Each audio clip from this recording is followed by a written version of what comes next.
Some traders affected by the KANO state demolitions have held a special prayer session to pacify the government against its policy.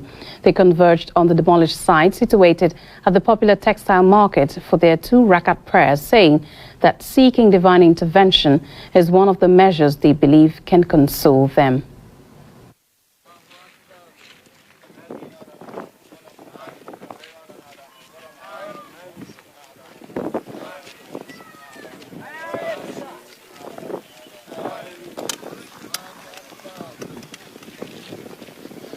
The property the government demolished in this place, that's the overhead demolished without any notice, without any court order or any proper procedure from the court.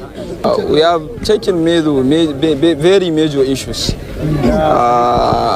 like the people that have the properties in this place. They have already take the issue to the court.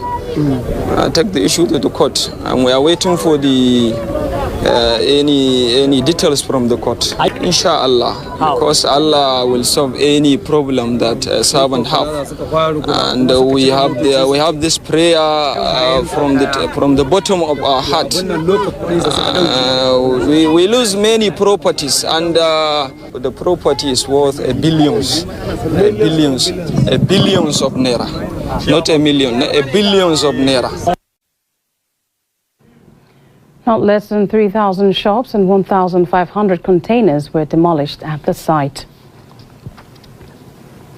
The Lagos residents of the Nigeria Labour Congress